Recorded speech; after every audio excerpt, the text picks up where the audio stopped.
Nosfero, does this word not sound like the death bird culling the living dead at dawn? It is the name both ghouls and demons dare not say, for they know it means death for the undead.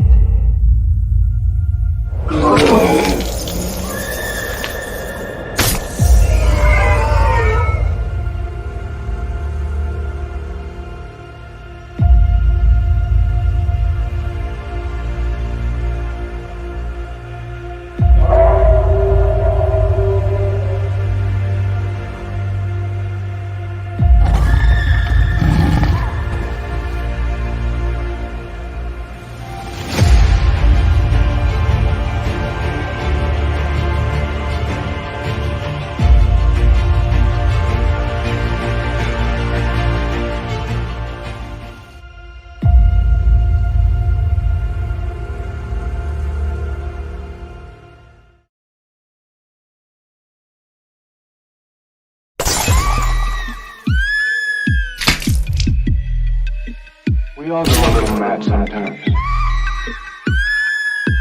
Haven't you?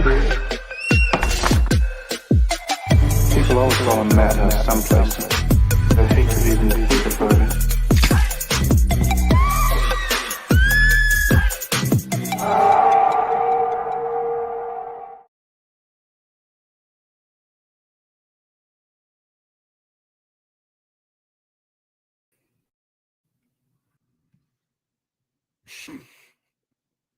Greetings and salutations. Greetings and salutations. You were speaking for me. We have some very janky Wi-Fi at the moment, or internet, I should say. So we will how we fare. I don't know what the hell is going on. Could be the weather we're having, so we'll have to see what is up. But I hope you guys are all doing well. Let me know how it looks in the chat if it's a mess. But let's see who we've got here. How you doing, Vaughn? Oh, you're muted now. How am I muted? Did you mute? You look like a Minecraft. I would never do that. Oh, I bet my cat stomped on my keyboard like a punk. Hey, party like it's 1997 dial-up. You are absolutely right. So I think we're fixing to get a storm. Shanth is in 240p, is what it says. So hopefully things will get better. Hopefully the storm won't knock us out. This is the Minecraft edition of Shanth. This is the Minecraft edition of me, folks. And it is great to see you. Let's see who we've got here in the chat before I'm, murdered or killed by the robot overlords who are seeking to stop me. We have got in the chat, of course, Mr. Monkey Boy 1969. We have got Micra here in the chat. Ellie is here with us as always. Hail to you, my friend. The Professor Antoine Dennison. We've got no Chick-fil-A tea tonight, but we have another kind of tea. We'll get to that. We have the real Sean Crummell. Hit that deep. Yeah, absolutely. Stephen Rockwood. Sorry, folks. I'm coming apart at the typical day. Michael Bancroft never actually saw this. Oh, my God. Saw this one either. Oh, is that what man. you're saying? Never saw Child's Play? Oh. It's amazing he can write glorious. anything. It is glorious, man. It is glorious. Yes. Julie Pascal, the director was quoted as saying, "I wanted to do a killer doll movie." So that is the premise. That's the movie. That's all you need to know. That is what we have as a result. It's the best one. A glorious thing. Yeah. It is a glorious thing. So yeah. They took it seriously. They did. They absolutely did. They played it serious. I'm being mocked by the chat, but it's all right, Past Master. That's you're allowed to do it. They're good like that. Late. Are you serious? Says Cranberry Langers. Yeah. We were trying to figure out what was going on with our internet, and as a result, you guys are going to be treated to some of the worst dial-up internet. Cranberry Langers, much love. Stephen Rockwood dropping links in the chat. Timmy Mello, hail to you, my friend. Hail, Timmy. Zach Fernandez, great to see you, my friend. Contact your local cable providers and protest what's going on right now. Norin Rad2 Turbo, great to see you. Let's see what else we've got here. John Malin, you're not catching me at my best, brother. In 1783, a boy was born with two heads, one on top of the other. Comment on us, yeah. Hail, John Malin. Sounds like a comment on Circus Freaks. I think it is. Yeah, I think John's trying to illuminate the conversation here. Great to see you, brother. Uncle Al, funny human fact. Totem pole. Yeah, human totem. It's like Human Centipede. Cecil's probably building one of those. Uncle Al says, fun fact, former NFL coach John Gruden received the nickname Chucky for his uncanny facial resemblance to the movie character. Oh, my goodness. And, yeah, let me see who else we've got. Micro, I've got. Vero is here. Lord Ravener with a super chat. Can't dodge the lodge, but the lodge Wi-Fi is down for, or it's not great right now. So God knows what it looks like. Thank you, Lord Ravener. And because you sent a super chat, of course, I have to play the cheerleaders while they're still with us, while we're still with you.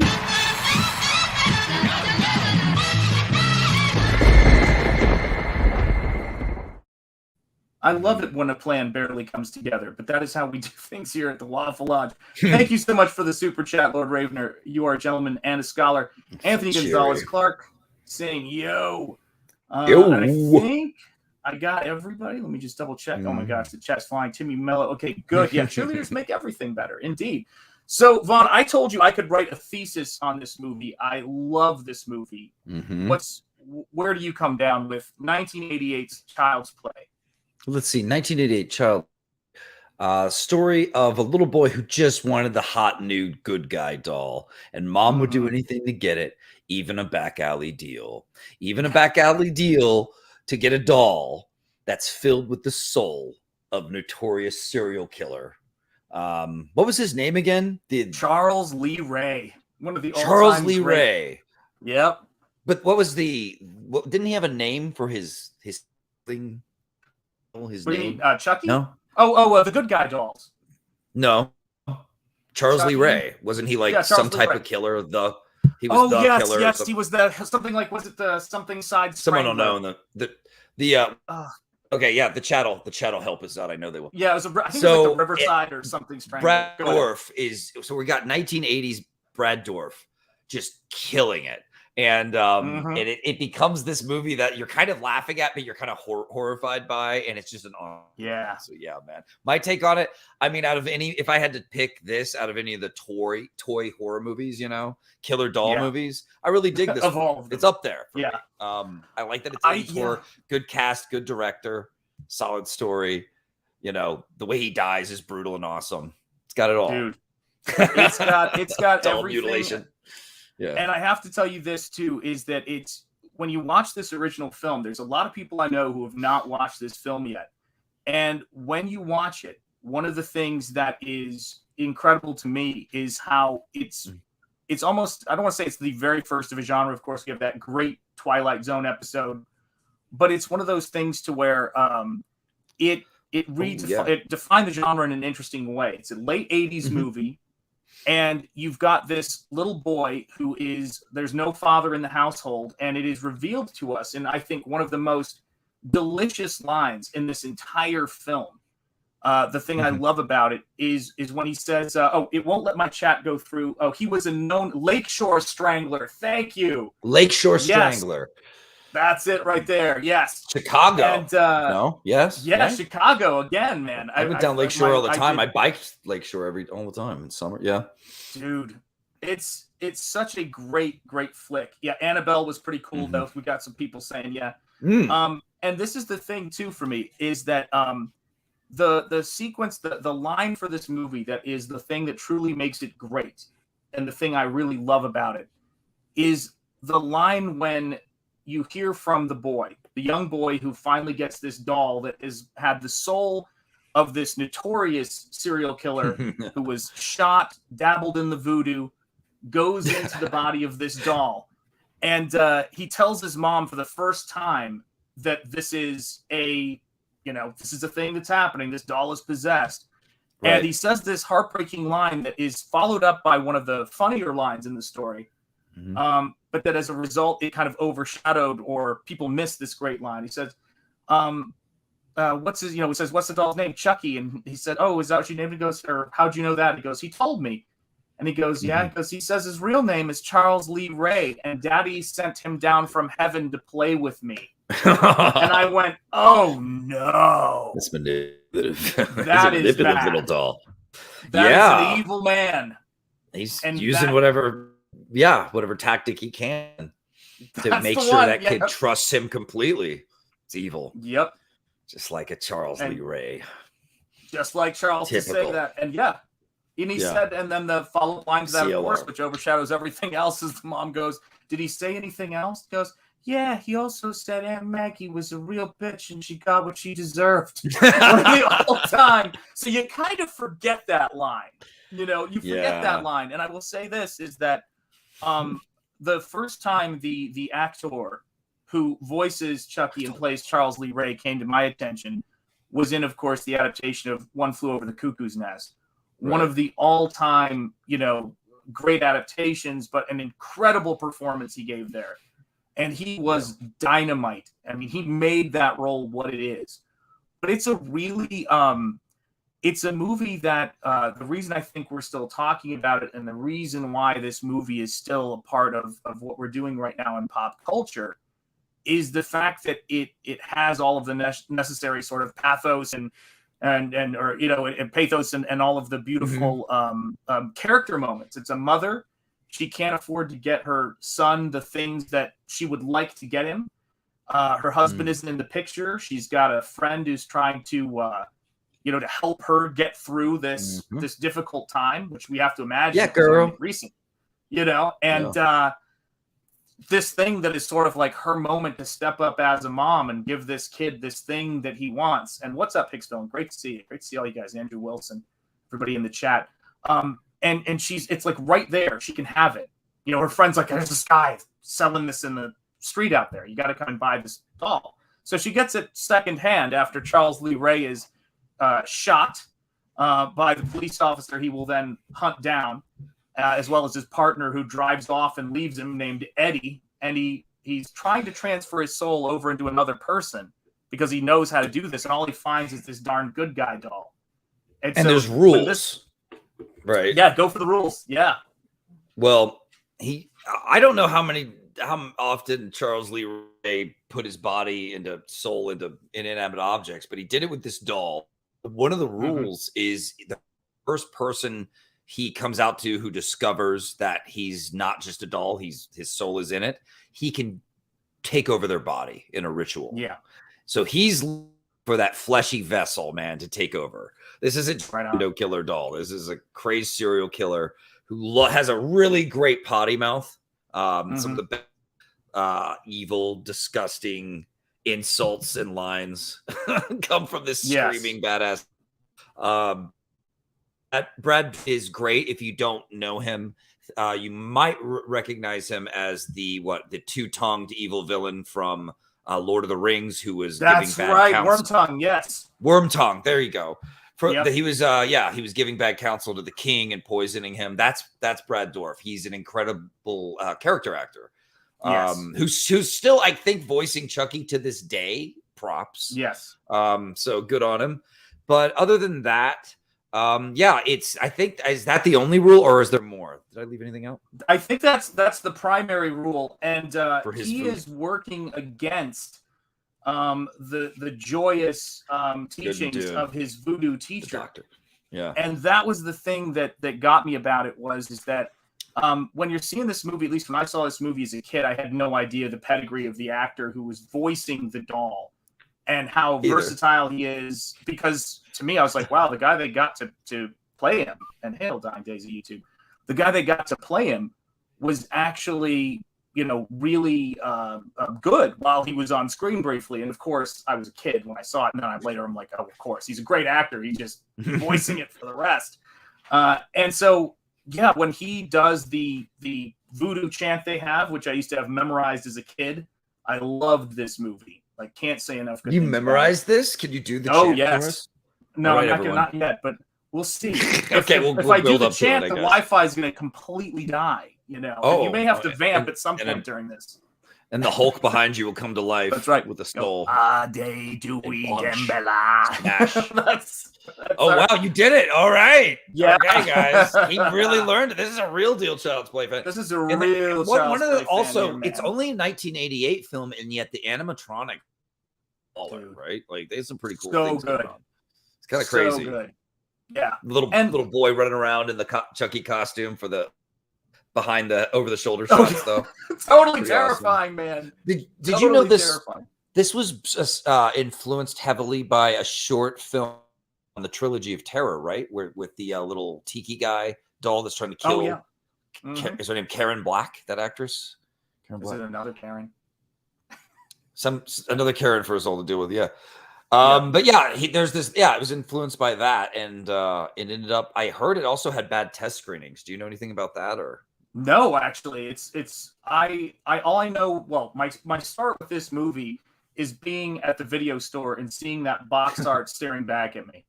I think that's where a lot of my, my moments with this, the box art that influenced a generation, right? The 80s horror box art. Absolutely right, man. Absolutely right. And so one of the things for me was, as I was looking at this stuff, is like, well, what's the way to describe like what this movie was like back then?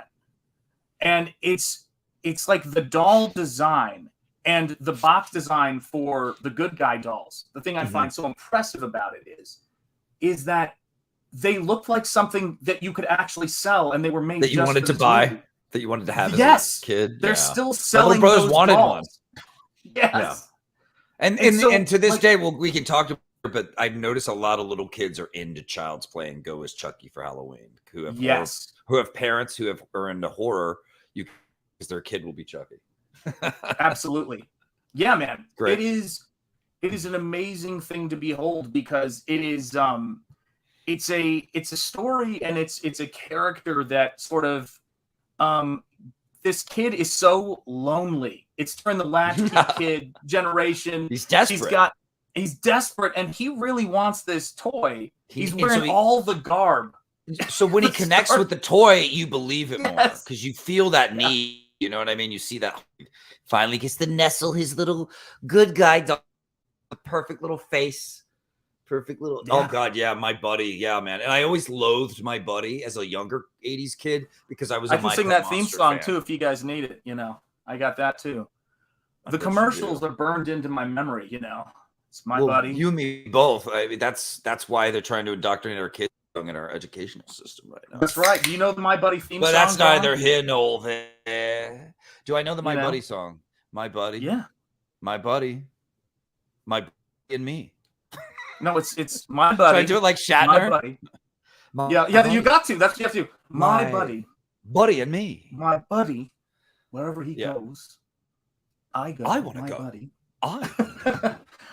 Yeah, and so you see these good guy dolls, man, and they look legit. And Andy is not only did they make the good guy dolls, it's Teddy Ruxpin too.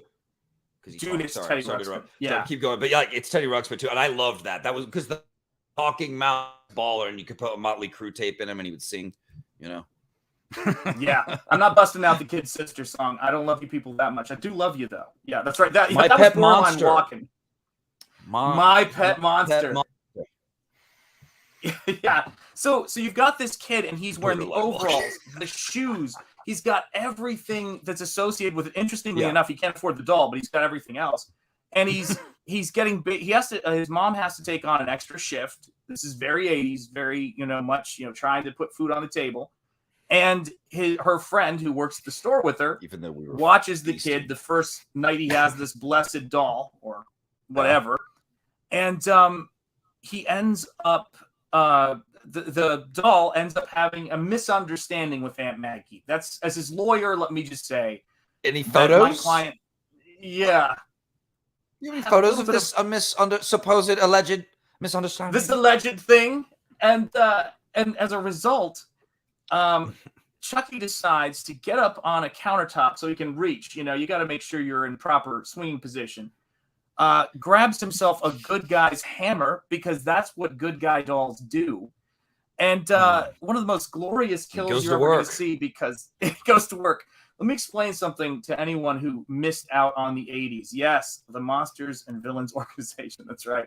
Anybody who missed out on the 80s, this is the reality of it, is in the 80s you have to destroy a car for value, screen value. It has to happen. So Aunt Maggie is in the kitchen of this really nice apartment, 3rd floor. The good guy doll's hammer hits her right in the forehead. It's glorious. You can get a POV shot of this hammer, swinging towards her. And then she of course, goes out the window and lands in a car because you've got to destroy a car. The problem is that this little Chucky, and hail Ryan Johnson, great to see him. This doll's shoe footprint, which says good guys on it, is branded the exact same way as the little boy's shoes that Andy, I should say, he wears good guy shoes. Yeah, it's Andy, right? Am I wrong? It's Andy. You know why that freaks me out? Why? Because I suddenly thought of Toy Story. Because the voodoo chant. Because I thought of Toy Story, and I went, did anyone think of that when they were naming that kid Andy? But yeah, I mean, that Chucky might show up in Toy Story. Or that Woody might go off the rails. You never know. That's my version. That's my next Toy Story. Oh, yeah. In the first version, he was about to go off the rails. Let's get deep into Teddy Ruxpin lore. I got some Teddy Ruxpin lore for you people. If you want to know where all this insanity starts and stops, please hit the like while you can. God knows how long we'll hold out with the storm up here. But let me say this: I bought a Teddy Ruxpin doll on clearance when I was in 7th or 8th grade to strip the fur off of it and then create and sculpt and cast a latex mask for Chucky because I wanted to try that out. That's the kind of stuff I was doing when I was that's how big a fan I was. Yeah, trying to make it. You tried to animatronic Chucky at home out of a Teddy Ruxpin base. I did. What happened? Yeah. But his snout doesn't. He's got a snout like he doesn't have. I filed it down with the belt sander. I was serious. You filed down Teddy Ruxpin's face. I pulled off the fur to the plastic. Okay. Undid all that stuff. It's too brutal, everyone. Dude, I am serious. And then, Grubby. I couldn't get him to talk. Tell Grubby. So I had to put his face to the belt sander, and I said, "Talk to me," and it's apparently that's not how it works. But no, but the mechanisms inside of that bear were not made to move. They didn't have the power, the juice that I needed to move the rubber face. So it was frustrating. Right. Well, we don't have these problems. Just most of us keep them to ourselves. Yeah, terrifying. Look, it legit happened. But now they, of course, make them, and you can buy them for fabulous amounts of money from Trick or Treat Studios. So this is the thing that gets me. So we're in Chicago. It's the 80s, so it's incredibly safe. Like all major cities in the 80s, incredibly safe. And you've now got this serial killer inside with a vengeance against his partner who left him on the street to die when he was killed and the police officer who shot him. And he's telling this boy what to do so that he can carry out his hits. And it's absolutely, and the police are kind of suspecting this kid. You know, Yeah. the police are looking at this Starting kid to like, look your pretty bad footprints were around there. old Andy. Well, Andy, what's your explanation? The doll told me to do it. Okay, fair enough. You know, classic. That's something a lot of parents have heard, or it is a cliche I've heard in film at least. So yes. Oh my God. Have your kids ever blamed it on inanimate objects? No. They didn't go through that phase. Okay. But Chucky they had a twin, so it's easier. Blame it on the twin. Blame it on their other self. Yeah, I know. Just filing it. Dude, I was... Chucky. Look, when I say this, I know a lot of us have had this conversation, but when I say I was making comics at 14, I made my own, and I wish I still had it. I made my own Child's Play fan film. Like with stuff like when I was a kid. I would love to see that. Yeah. Dude, it would be too bad. If only I had it, man. Yeah. If only I had it. I made a Star Wars fan film. Yeah. Oh yeah. I don't doubt it, Vaughn. Yeah, of course. It was awful. It was hilarious. It was everything I wanted it to be. Yes. But yeah, Child's Play. Oh yeah, what about the other death? Let's see. After our girl gets knocked out into the car, doesn't he blow some dude? That is right. Eddie. He's got to get to Eddie. Eddie gets it. Yes. Because Eddie left him on the road. And this is why you want to get somebody who can act in these movies, because I still remember, even though he's this awful killer, the terror in his voice when he's like, Eddie, don't leave me. Yeah. And he's like shot and hobbling towards the car. And then when he's dying, he says to the police officer, you know, you hear this, you son of a bitch, I'm going to get you. And I'm going to get Eddie no matter what. It's the best ever. I might have to be a good guy. Oh, I mean, great. Perfect setup. Cut to a shot of this cherub-like child who's about the same scale as the doll, we should say, sitting on a elevated train in subway, mass transit, with this doll next to him going, listening to the doll. He like leans into it for the directions to get to Eddie's place, his hideout. Vaughn, where do we go from here? Well, you know what's interesting is throughout the movie, they kept pulling back Chucky's hairline just a little bit more without showing it blatantly. He started to get more perverted and evil looking, which he is, which is just those subtle details make such a difference. Details we barely. And of course, by the end of the movie, his face is completely different from a good guy. It's great. The transformation was perfect. So from there, I think, I mean, isn't it aren't we going to our climax from there, and they have to kill Chucky? And they have to mutilate first they blow up Eddie. He does the classic blow up Eddie on the gas, and then go ahead.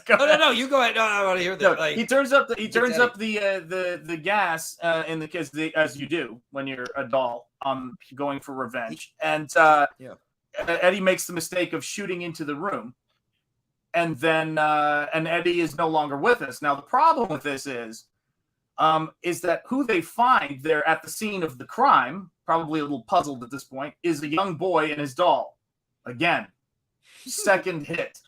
Now he's in the police station, and mom gets called into the police station. They're like, do you know we found your son with his doll near the scene of a place he shouldn't have been, where a crime just happened. Yes. Yeah. Again, he's another death, your son, and a doll. What do you got? What do you got? And then is it not long after that she discovers there's no batteries in Chucky while Chucky's talking. That is right. And there's not only is there no batteries in it and in Chucky, but she gets home from the police station.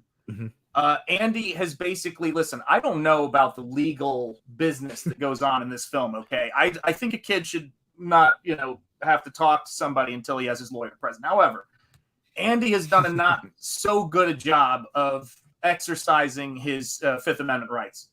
And he has talked about everything and explained everything to the police. And so now the police want him to be studied.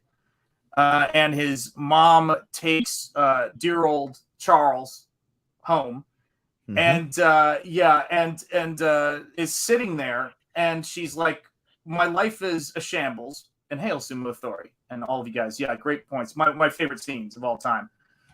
Is and that she's got this doll, and she's like, I gotta clean up the house. My life is awful. She goes to take the box for the good guy doll to go toss it after she looks at the doll and throws him on the sofa, and batteries fall out. Good guy branded batteries fall out of the box, and she flips it over, says batteries included, and she just looks over. And back when people could direct, right, you got that great long shot, the distance between her and the sofa. And she's like, oh, shit. And we're like, we told you, audience is like, we told you, lady. Hail Maroon. Yeah. We're just waiting for it. Yeah. Oof. Directed by, what is it, Howard? No, it's his name again? Tom Holland. Tom Holland, not Howard. Holland. Yes, Tom Holland. And had a regular in this as well, I think. That's badass. Fright Night director. Fright Night's one of my tops. I like that one a lot. What else did he do? He did other good stuff. Yeah, I forget all the stuff he did because his career started ways before this, and then he just became. He did the Langoliers adaptation, a bunch of stuff. Oh, Thinner. He did Thinner. Yes, did he? Wow, jeez, what didn't he do? He did a ton of great stuff. And so you get this sequence that everybody. It's the greatest slow burn, no pun intended, considering where we're going.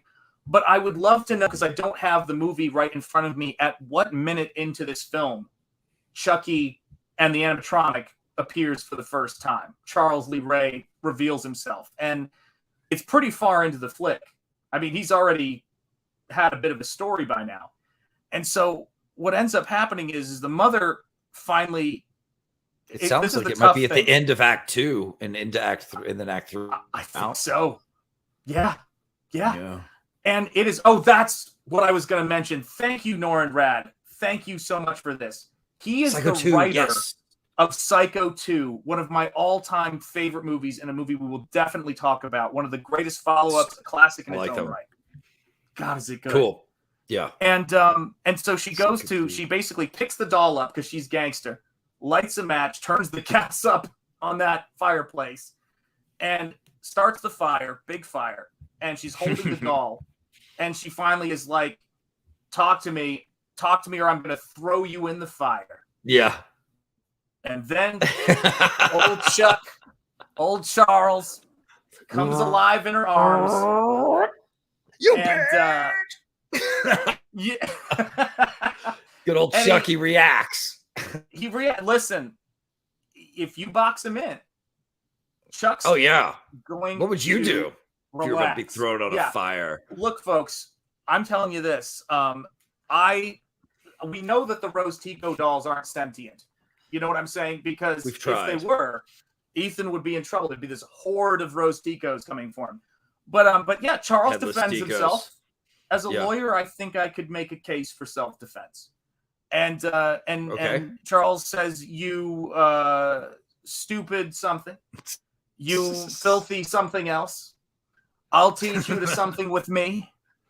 And as she's wrestling this doll, and now there are weight classes for a reason, so I'm not saying the physics of this fight are, perfectly accurate. Yeah, well, that's something about Chucky, though, right? Part of his... I don't know. You could say his slasher mystique is even though he's a little doll, he's a clever, ferocious little. Yes, punk. He is. And there's more strength to him than you would expect, I guess. Right? I mean, he is about the size of a human kid, but because he's a doll, there's no real muscle. It's just you wonder how strong he is. You know what I mean? Yep. Because or it seems to be if you're not expecting him, he'll mess you up like he does Mom. Yeah, he's not playing around, and that's the thing for me. When old Chuck finally loses his marbles and he goes crazy, he also bites down on her forearm, which I don't know if any of you guys had those people in your family. Some of us did. Those cousins you went over who they bite if they had to. They defend themselves. But old Chucky bites with these little plastic doll baby teeth, got rubber nubs.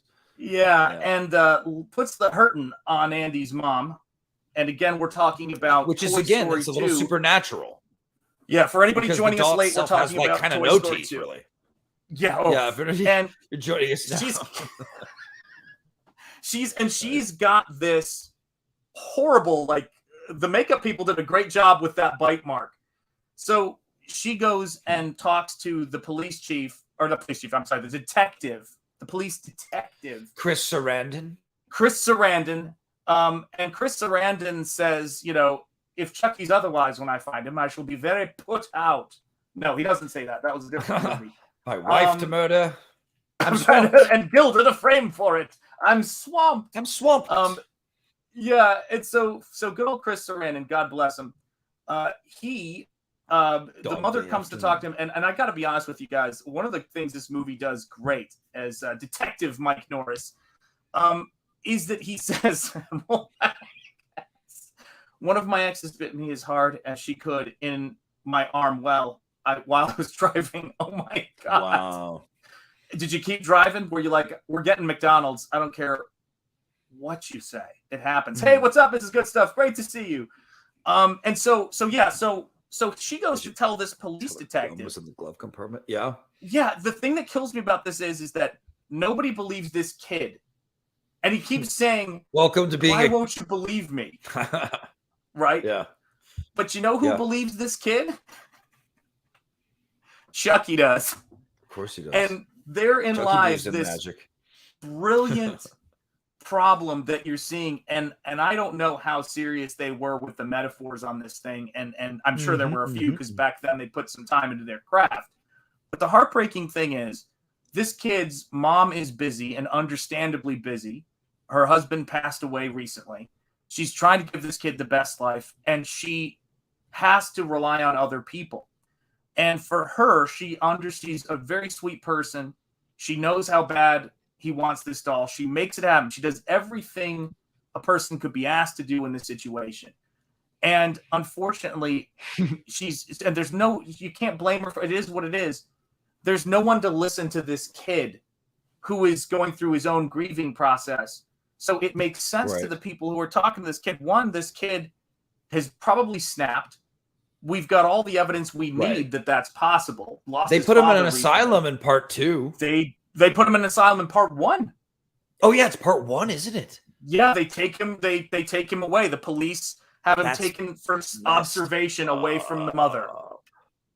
And that's when she sees the doll come alive, and she goes and she tells the police detective.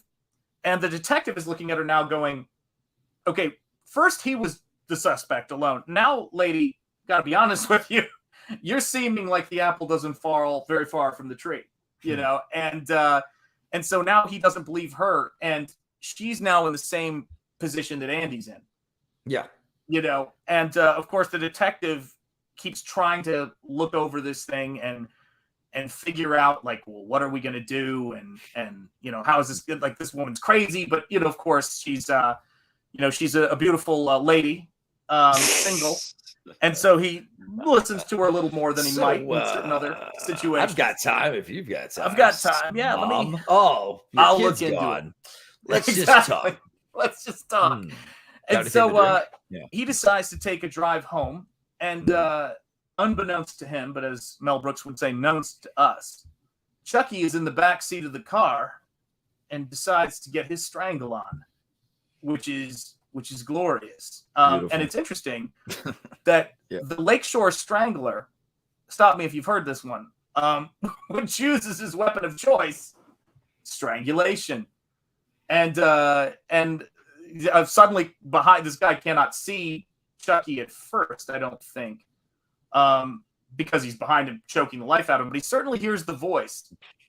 Yeah, it's so great laugh on Chucky, by the way, guys.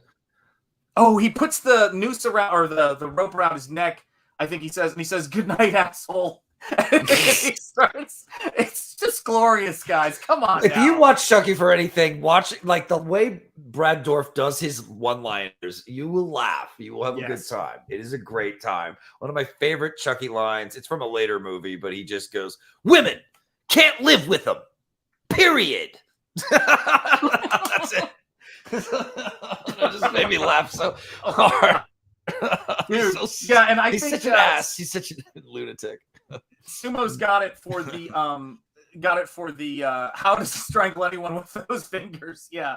And once again, it goes back to that supernatural strength he kind of has. I'm not going to say he's like over the top strong, but I mean, because he's limited. He has his limitations, and you feel that with his how fast he moves, with how short he is, and everything. But he uses it to his advantage in the kill scenes, right? You know, he's quiet. He's able to sneak around and do little naughty things in the background. Yeah, man. and so now you've got, you know, he's running around the car as the car flips over, right? And the detective is trapped and he's got his gun. He's hearing the pitter-patter of little feet, dare I say, running around him and running around the car in a really great horror sequence.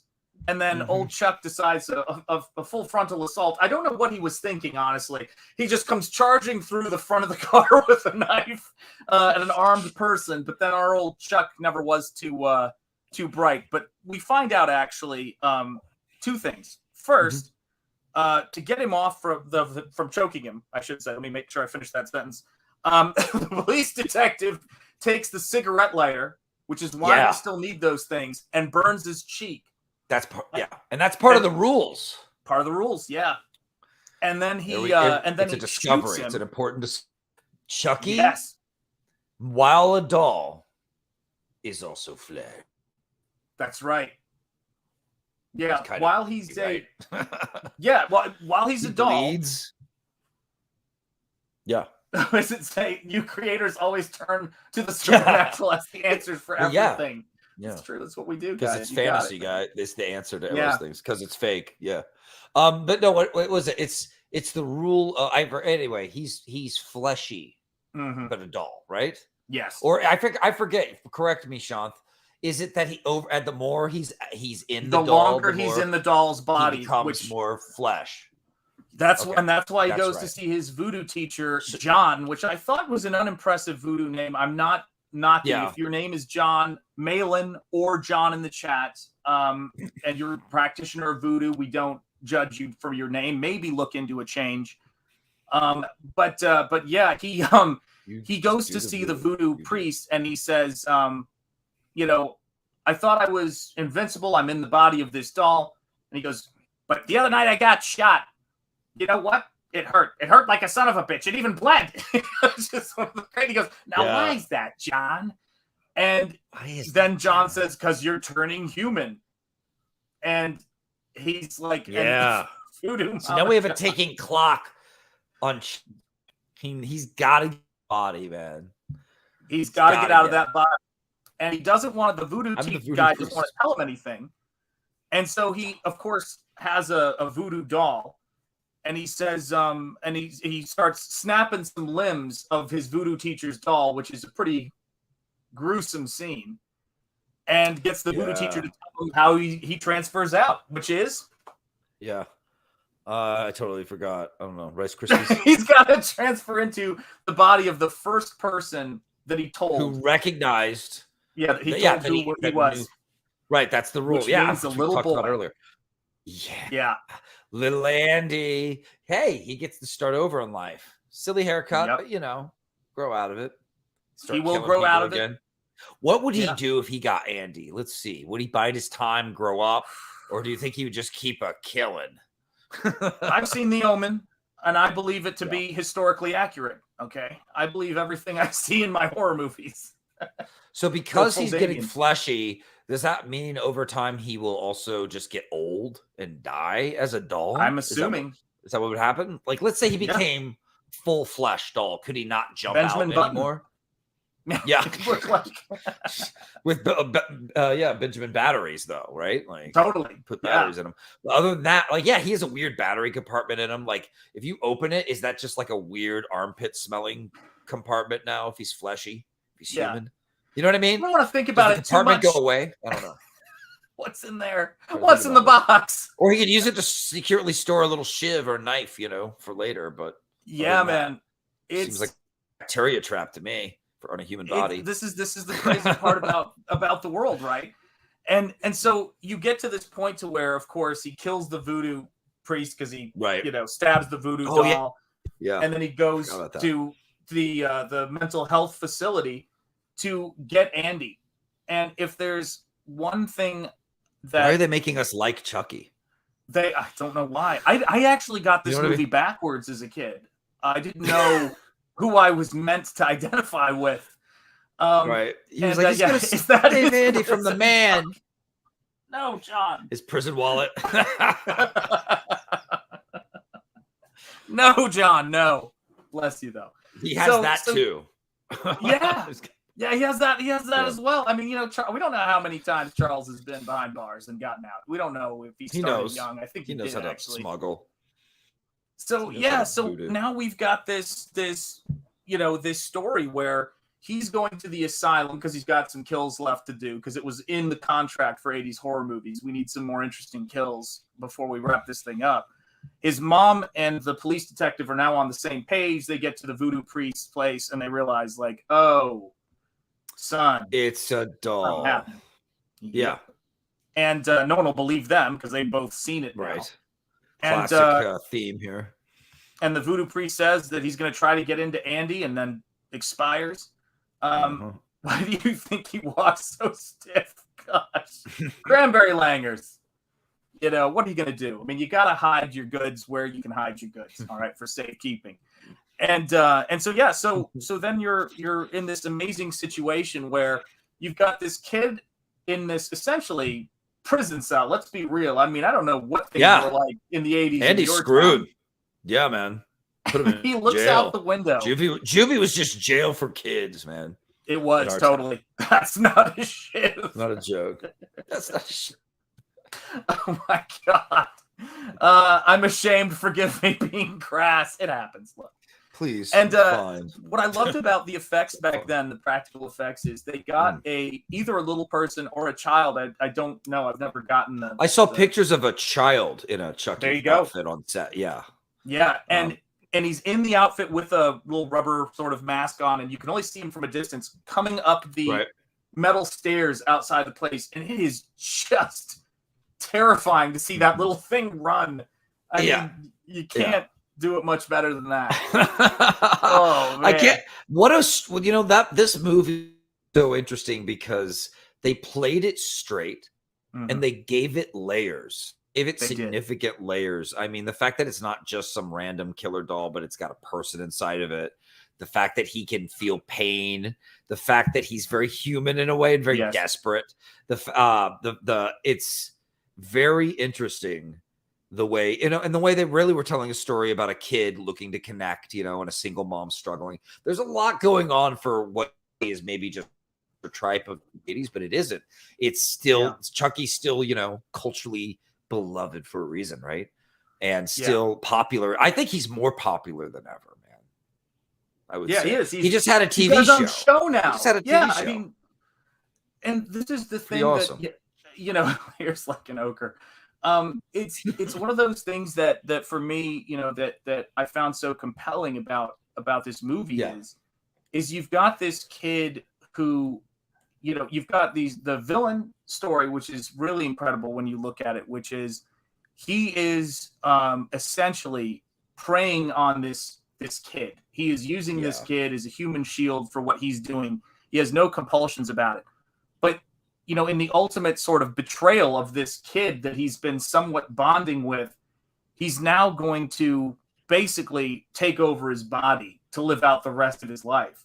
And you see this kid who's lost his father, who is, bonded with this dream come true, this living doll. It's basically what he hoped it would be from the commercials. Not what it really is, but what he really wished it could be. It's like getting the how you remembered or thought a toy was going to be when you got it. It was animated in an 80s commercial, and then you got it and it didn't move, and then he gets it, and it's his life keeps getting worse and worse and worse, and he doesn't understand why these adults won't believe him, why this doll that is his friend till the end.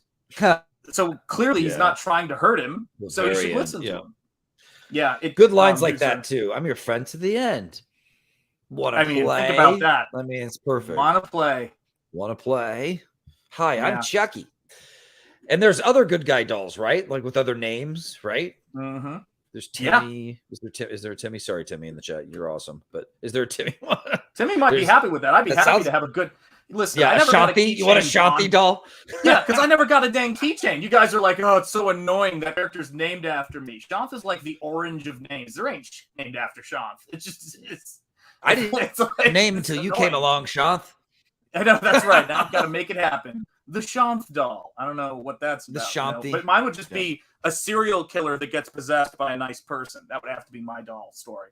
Oh, wow. So it's just a nice person in jail rotting forever. Yeah, right. Wow. Yeah, that's right. But no, it's right. It does, and Cranberry Langers is right. It juxtaposes the fact that children are so innocent, and you want to protect them, but the things that which are closest to them are the most dangerous, most often. Abuse from loved ones, yes, and that is the thing. That is the manipulation there. That is so rough for them. And when kids say, "I need help," people don't believe them a lot of times. And people don't believe them, right? Absolutely. Yeah, I mean, and you're right. It's for me, the thing I really, that really got me about it is it's sort of like, it's basically the structure of it for me anyway is E.T., except for he has no siblings, he has no, anything else. And so he's just got this doll, but instead of it being an alien who wants to heal his wounds and, get back home, this thing is like trying to steal his body and kill everybody. It's like the worst, twist on E.T. only 6 years prior. And that's the thing that makes it great. I'm going to write a horror story called Shanth the Face Filer. That's right. That's his dying days. Taking something as innocent as a doll, too. And in the 80s, what was perfect about the timing of this film, 80s big toys.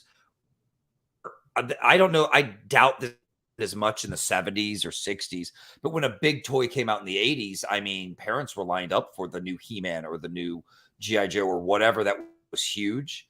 And Good Guys, and the plot of this movie tapped into that really well. That was actually happening a lot. Yes. And all my people in the chat who are older might remember this. Teddy Ruxpin. The phenomenon that was actually Cabbage Patch dolls. That was one of them too. Yeah. Moms and grandmothers fist fighting for these plastic-headed, soft-bodied dolls, which is essentially what you're dealing with the Good Guy dolls. And the sort of, and this is something that is very strange to think about because it takes a certain kind of child-centric culture in order for that to be the case, right? Which is that, parents thinking that it was important to get into a street fight, essentially, in a shopping store to make sure that they were the good parents whose kids got the Cabbage Patch doll. Like, at some point in the 80s, it was off the rails for child, toy properties. So it was conceivable that she wouldn't be able to get one, that it would be out of her price range, and that he would love this toy so much. And that's fascinating. Sounds like the exact story as Teddy Ruxpin. Really, it is Teddy Ruxpin when he first came out, Yeah. Except with a butcher's knife and a voodoo killer, Details. That's right, man. Child's Play was cool because you should be able to trust a doll with a kid and be able to the room without the evil coming, but it did. And it was really clever the way they had him hide behind the kid for a lot of the movie. Because if he'd been found out, the movie's kind of be almost over now once he's found out. But because you know what I mean? Because he's a doll. So, he has to kill a bunch of people, get his revenge a little bit. In a weird way, you find yourself rooting for him a little bit for that guy, Eddie, getting his revenge, right? So because that is really the way people see Chucky, isn't it, Sean? He's not just a slasher. People kind of cheer him on a little bit. Like, people kind of cheer on Freddy a little. You kind of cheer. I do. I mean, I don't know. Do you? What about you? What do you do? Of course I do. Of course I do.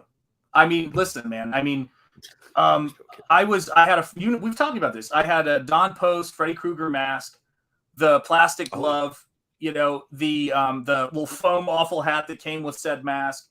And I tried to build, before they had any merchandise really for it, I tried to build my own Chucky doll. I mean, these characters were, if you're in middle school and you're watching these movies, you're watching this stuff and you're going, this person is acting out all of the sort of, revenge fantasies of the lonely kid or anger, playing out the anger. I mean, they said therapists used to talk about when they would have kids talk to them in the 70s and 80s, they would use Star Wars as a reference. Hail, Jim Cox. Great to see you, my friend.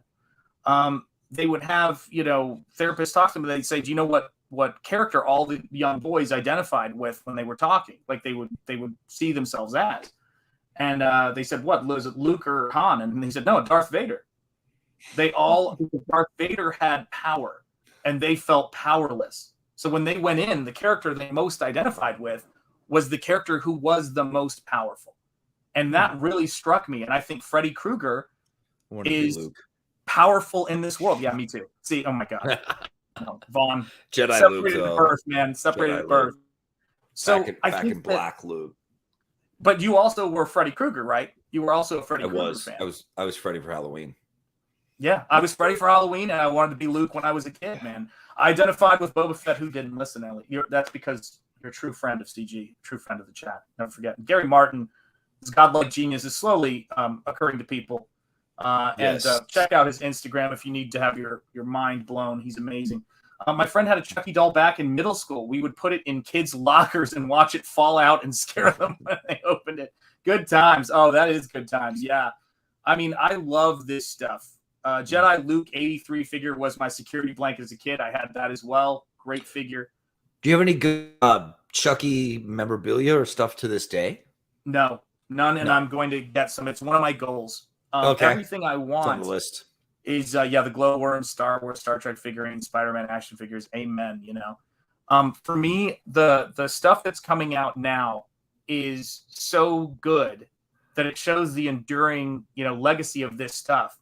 I could, when I think about Comicsgate, we've talked about Terror in the Trenches, we've talked about Monster MD, we've talked about Nosfero. When I'm painting Nosfero, maybe it's because I'm a kid of this generation, right? Is that I think that the design of something so that people will want to have a figure of it or a statue of it or anything like that is really important, because I think that's a part of the connection you have with it.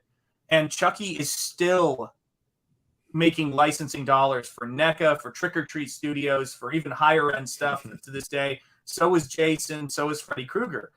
And I think that what that doll has that nothing else, sort of possesses, is it's a self-contained object. I mean, you could dress up like Chucky, but it really is the doll. You know what I mean? It looks ridiculous. It's like, dressing up like a Cabbage Patch doll, but the object itself is in so many horror collections. It's amazing, man. One of the cool things about Chucky that started in part 1 was the mutilation that he endures. Yes. He's in all this intense pain, but he's like, I'll kill you, while he's on fire, while his face is melting off of the doll, while he's getting shot. It's just great. Oh, it's so funny. Freddy's the Terminator, man. I mean, Chucky's the Terminator, right? I mean, he's getting in the final showdown when Andy goes home, and Andy and Chucky gets the drop on him with a good guy, little child's bat, knocks him out, and starts performing the ceremony. God, I love how all the extra bonus toys are just horrific murder weapons for this guy. They are. Somebody sat and thought, he was like, how else do I add to this? And so it's not just a doll. It's like the cute little toys that come with it that you had to get for your kid are also murdering people, guys. It's fun. Dude, it is. You'll see the good guys logo on it and stuff. Yeah. Yeah, toy ability, the ability to design to become a proper toy. You're absolutely right. Yeah, Brad Dourif. Yes, absolutely. It's criminally underrated. Now, one thing I have to say about him, because I really do love this, is that in the later Child's Play films or Chucky films, and I think maybe even in the show, they have her probably make some appearances, his daughter became an actor in the Child's Play series. And yes, that's true. I remember that. Yeah. Guys, let me tell you this. If you want to see something truly beautiful, let me see if I can find this. Isn't she in she's in one of the later ones? Yeah, she is. She becomes a pretty central character. Yes, she does. Is it number 5? 6? I think it is. I read it that one. Here. Something about one of the most haunting performance from Brad Dourif for me was Exorcist 3. Yeah. Oh my gosh. Yeah. scared me. He was perfect and very, very frightening and bizarre. And his face, his voice, what he does. He's done a lot of great voice acting over the years. Cool. And and you're right. He's made the appearance in Curse of Chucky. You can tell they're related, man. You can tell. Beautifully done. And come on, guys. How glorious is that? I watched that one. So good. Yeah. And if you want to see something that really kind of shows you the secret hidden power behind Comicsgate sometimes, watch him on a panel with his daughter talking about Child's Play. And you can just see, one, they have such a similar voice, it's uncanny, not to mention the same mannerisms, the same looks. But you can absolutely hail Phil, and it's everybody who has not backed CG Vacation. Hail. Get on over there. Safe driving, Phil. Closing out. It's what do you call it? Last 30 days, right? Second 30 days. So please check it out. Please do that. Back that tonight. Got a beautiful Heidi piece in it. You'll see nothing, and you'll love it. Absolutely right. You'll see nothing but imagine or invisible hottie. That's right. Your imagination is the limit. Yeah, that's right, man. Yeah, buy yourself a good belt buckle, a good pair of boots, and a hat while you're out there. Go to Western Warehouse, Phil. That's where I got my hat and belt when I was out there. So yeah, and this is the thing that's so great about it is that you could just see how much he adores his daughter and the relationship he has with the franchise, that he could say, yeah, come on now. My daughter's an actress forever ago, but nah, he's having too much fun. It's one of the joys of voice act. He doesn't ever have to be on film again, really, in this Chucky series. And the joys of voice acting is you work at noon in your sweatpants, and you work for a few hours, have some laughs, go home, get a fat paycheck in the mail. It's a thing of beauty. And it is, and I will tell you, he's smart. He is smart. But when people were talking about this, he has been in so many movies. And he has been, he's able to move into different characters. Like when I saw him in One Flew Over the Cuckoo's Nest, which is such a tough, obviously a very tough watch. But love that movie. He is so small in terms of his demeanor in that movie that when people, after I saw it, people go, that's the guy who's the voice of Chucky and plays Charles Lee Ray. I went, no, it's not. It's not. Yeah, it can't be. Yeah. And then you see him in Lord of the Rings, and he fits in there. Yeah. When does he not? He's special, man. He's so good. Yeah. He's so good. Yeah. To Brad Dourif, man, our Chucky. Chucky for life. And now he's doing TV shows, and or is he not part of the TV show? I don't know if he is. Do you? I don't know, actually. Seen the show? Okay, because I haven't gotten to see it yet, and I want to. I saw one episode of it. I'm really curious to watch more. It was just I watched it around Halloween, and then I was like, I need to go and do. Oh yeah, fits in Dune with those eyebrows. You're absolutely right. But guys, what is he? And Malin said that earlier too. Real Sean Crummell is that what can you not put him in where you can't find a place for someone with that talent as an actor? And maybe that's something that that's something that is important to kind of bring up about this, because there is this I do believe that there is an audience in Hail One and Wicked Evo. Great to see you. Dale A as well, if I haven't said hello to Dale A yet. There's this idea that there's a limited amount of space in the pond, so to speak, or whatever people want to refer to it as. And I often think that when I look back on the 80s, it depends on how big of a space you want to occupy, because as far as I can tell, you had the limit of the space is how much creativity there is. Think of the golden age of comics, how many comics and different characters in that one genre we were selling. There is a precedent for a period of quality where things grow. And in the horror genre in the 80s, you had so much iconography that is still translatable today. 88 is how far from now? We're almost to 40 years. We just passed 40 years on ET.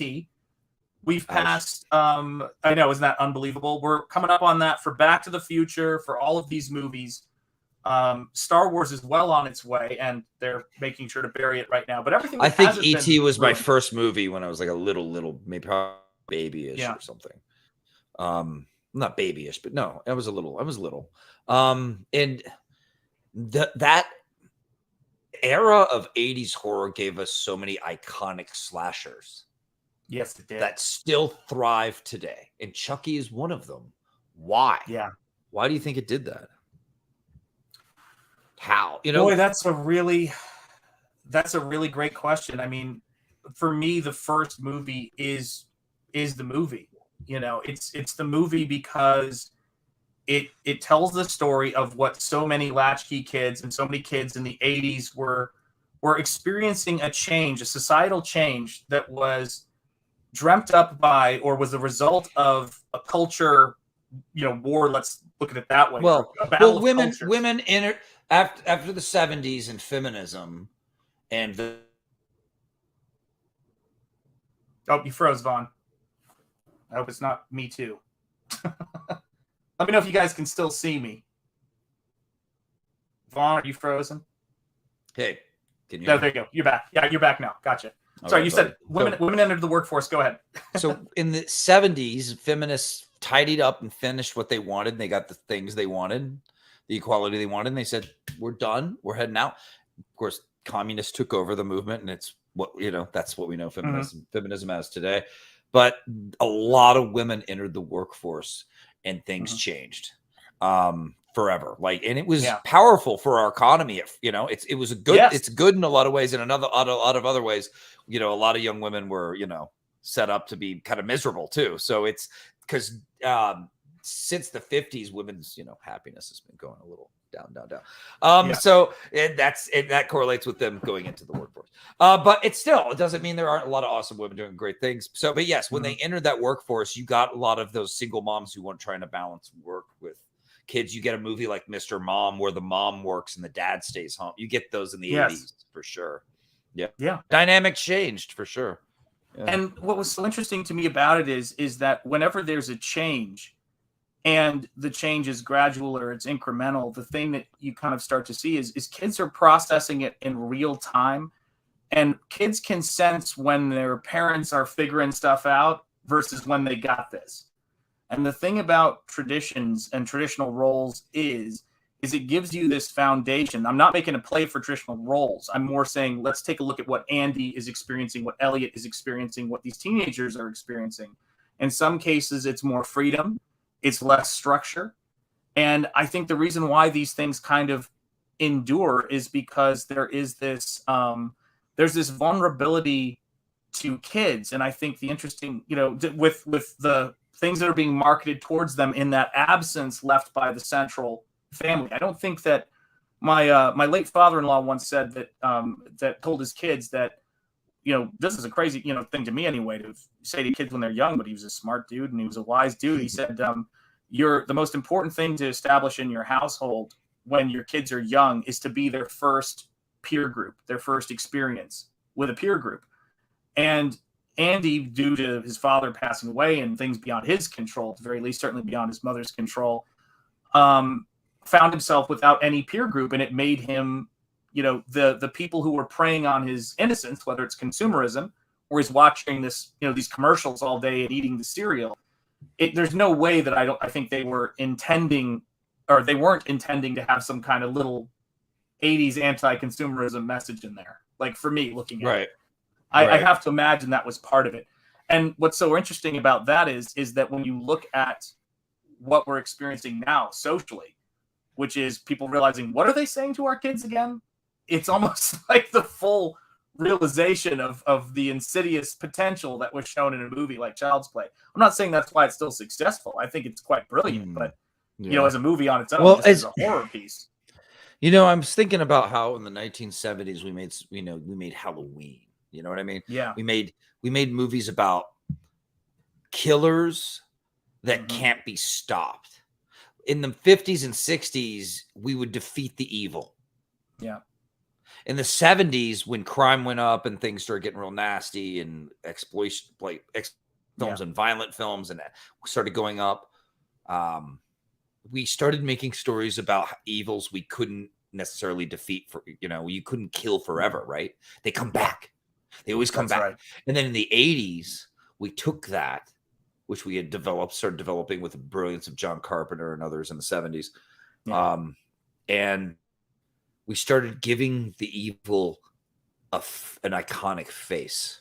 Yeah. Hellraiser, Freddy Krueger, Jason Voorhees, Chucky, these slashers. There were other slashers before them, but they didn't quite hit as much and last as long, even if they did have cool things. Leatherface also, I'm leaving out Texas Chainsaw Massacre. Yes. We started giving the evil a face that was, and they were usually, a lot of times it's a human in a way, even if it's not a human, he's still human. You know what I mean? So it's really interesting how we invented these slashers and that are all great and iconic, but nobody planned that. It just kind of happened in this certain decade, right? Which I think is so fascinating. And I think we were we were carrying that idea of an evil that comes back, no matter what, right? And we were giving it the coolest, stylish face. Because in the 80s, there was just this need. Like, if it's not cool, you're out. You're not cool, you're done. You know what I mean? There was this intense need to be a good designer and to be an effective artist and storyteller designer that I thought that's the standard I hold myself to as an artist to this day, that what I saw in the 80s. Me too. Makes sense. You too? I figured. Yeah. No, I do. I'll be right back. Please take home. Please take the helm. Okay, sure. Yeah. Yeah. The thing I want to say too about that is some research I've done into this stuff, because I was really curious. I like to, as you guys know, have been with me. And by the way, while Vaughn's taking a break here for a minute, I want to make sure I take some time, stop the show dead in the middle, just to say this. If you're out there and you get a chance to see this, or if anybody wants to forward a clip of this to him, please do. I've already left a message in the green room, but I just want to say this. To Shane Davis and Yanzi and Inglorious Rex, I want to say congratulations on hitting 300K, an absolutely barn burner of a campaign.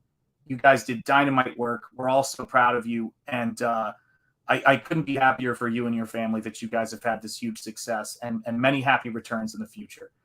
So want to make sure I say that first. Very important. But this is the other thing, too, is that when I looked up what were the generations that the most, this is a terrible segue. I feel like I need some sorbet between courses here. But when I looked up what was the generation that most serial killers were from, because I was just curious to see if this theory I had sort of played out, was that most of them came from the baby boomer generation and periods of big economic growth, child-centric cultures, where we were saying, let's focus on the kids in ways that we had never done so previously. And very much what you were seeing with the echo boomer generation, dare I say, which, of course, there's a pregnant pause there. And the one thing I've been really thinking about is, what is it about the cultures of self-centeredness and entitlement and all of this kind of stuff? And I mean this not in a cliche, politically, using all the right buzzwords kind of way, but what is it?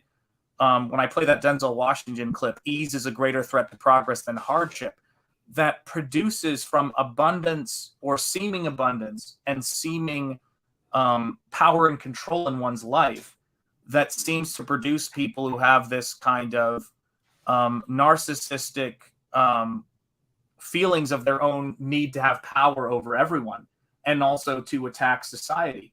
Well, when you're weak, that was in order to feel comfortable, you have to feel in control around yourself at all times. Yes, you do. And we've been talking about that. You guys were talking, I think, the other night about the Chicago murder hotel. I know that's come up a few times. I was horrified to learn of that. And I'm sure that happened in and around the time of, the roaring, 20s and, the boom times, and it's fascinating. So, yeah. We should mail fancy artisanal sandwiches to Shane's household. Anyone know a good website that sells it? Congrats, people who lost their eye on our moral foundation. Yes, people who lost their eye on our moral foundation. Well, here's the thing you have to understand, Sean. We didn't have the term serial killer. Yes. Until the 60s? Yes. The 70s? Early 60s? I'm assuming 60s, it was late 60s, early 70s. Zodiac, right? I'm guessing around that time, because that's when the first the guy that coined the term first started his work, right? Yeah. 60s, mid 60s, late 60s. So Like, and also how, the other eras, we didn't have cameras, we didn't have recording things happening, we didn't know people, how many serial killers got, when we do find serial killers from that era, and get to learn what they did, we found out that they did killings all the time and got away with it because it was so easy to make people disappear and no one knew how to look for it. There was no forensics. Yeah, there was no cameras. FBI investigator Robert Bressler in 1970s. Yeah, in the 1970s, he popularized that term. Right, good guy. Exactly, and you could watch the show. What is it? Yeah, he has that show on Netflix that's kind of based around that, which was pretty cool. And so it's. Do you remember the title of that one? No, God, are you Mindhunter. I've seen so many documentaries. I'm not even sure if I'm grabbing the right one. So go ahead. It's a dramatic one. It's dramatic, but it's like telling the story from his book. He's written books about his work. Yeah, that are really interesting. Really interesting stuff. So anyway, we're in a weird way. We're still learning about them, right? They're a really rare, crazy creature, They are. Learning about the serial killer. Yeah. In the 70s might have been why we invented the slasher in the 80s. Yeah. I'm just theorizing here. I don't know, Well, but I think also too there was this idea, correct, that and by the way, how many times are we going to fall on this sword, or how many times are we going to, I don't know what the word, burn ourselves on the stove? But there is this absolutely insidious belief, which is why I think these characters happened where they did. Which is that, we've got Cranberry Langer saying that's true, Von Klaus, indeed. It is where we're going to set up the perfect neighborhood, the perfect little society. We're going to rid ourselves of all the bad things, and bad won't happen here. And yet, in some of the most idyllic suburban areas, they go, you'd think it couldn't happen here. We never follow up with, why? Isn't this where it always happens? Or we would have, it's happens, man. It's going to get you no matter where you hide. The monsters are due on Maple Street, my friend. That's absolutely right, man. And Elm Street, for that matter. And you'll miss them because they're labeled the good guy. Because that's the reality of it. And they loved that, the idea of cute little toys being horrible weapons he can wield. And I mean, they are made for his little hands, so I get it too. He's actually choosing pretty good weapons. Pretty cool, man. What a cool movie, though. I'm gonna have to just rewatch that soon. It's a movie that what is so fun about it, what's so great about it is, like all classics, right? It gives you something into the it worked for the time it was created in, but it also is timeless in that you watch it now and you might get new things out of it. And one thing I wish more people would be, cautious about, and I don't know if we'll ever be able to do this, because in many cases they're moving in academic circles, and I know those circles a bit well. Some would say there are like a lot spirals. You might call them spirals. Or there are circles where there's a lot of jerks in them. You could also view it that way. And so when you look at this stuff, right, and you see this kind of work, the thing that people do when they go into analysis is they start with awful things like all horror is political, which is ridiculous. It's not. Those people are projecting their own politics onto everything they see. You've got it. Yeah. What a weak, limited way to look at film. You're setting yourself up to look through a limited little political hole. You're not going to see anything, you idiot. Yep. Then you might as well not eat. What's the point in even analyzing it then? You're not looking at the whole picture. You're intentionally shrinking it down into this little that makes you feel comfortable and in control. Yeah. And like, what's up. You don't know what's up because you're not looking at the whole picture, man. The idea that those people just want art to be political so it will fit within their framework or not, and then get attacked as being evil. It's either for the cause and the political way, the light, the cult, right? We're going to save the world, or it's not saving the world, and therefore it's evil to be condemned. Which goes right back to what I've been thinking about on SJWs. Most intolerant people in the world, because their ideology is intolerant of everything that's not itself. And they started doesn't accept anything else. Yeah. Child preachers. There was a book called, and this is maybe the thing about it, right? If you look at Michael Myers, if you look at all of these characters, they are, and even going back to the Omen with Damien, these are the cherub-faced seeds of oblivion that are coming up that don't have things like empathy or don't even understand the concept, because those things are a result of facing adversity and difficulty and getting past it. And this boy, Andy, has already faced adversity in his life. I mean, he's listening to this doll. He's just lost his mom's best friend, who's like a second mom to him. I mean, he's been through a lot, and he is having to Brad Dorff is yelling at him. Brad Dorff is yelling at him. And I guess that's the thing that I think about a lot when we're working, which is, you know, and we're working on our comics and we're working on all the different stuff we do, is that, you know, we look at these stories and they're great stories and they speak to you. And the more that, you know, we talk about this all the time, the more we work on our books. Like I was working on, you know, Nosfero, and I was working on a panel, and people asked me, you know, about the process of working on these things. And I was looking at the trading card and, you know, design I had for the Hound for Phantomas. And I'll see if I can make it so you guys can see this. I don't know if this is going to work. But this is the trading card that everybody who backs the book is going to get. And Phantomas needed his head to be lower. He needed more shoulder, and he needed more power. And that's just something that, to me, when I'm working, my attitude is it either works or it doesn't work. And I know this. Unless you've got so much of this book. Unless you got power. That's right. Over the line. Back to the Future 2 is going to be here, you know. It's what it is. I don't know why I always hear that guy's head and his laugh. Because it's Griff, man. Oh, no, was it not Griff? Who said it? Was it Griff? It was just one of his like Asian sidekick was like, unless you've got power. Like some sort of Dragon Ball Z character. Yeah, it had to happen, you know. It was his line, so he just, like, you could tell the dude just laid into it with everything he had. It was great. It was perfect. Yeah, man. It's the best. It's the best stuff. You mean Oakley? Yeah, that's exactly right.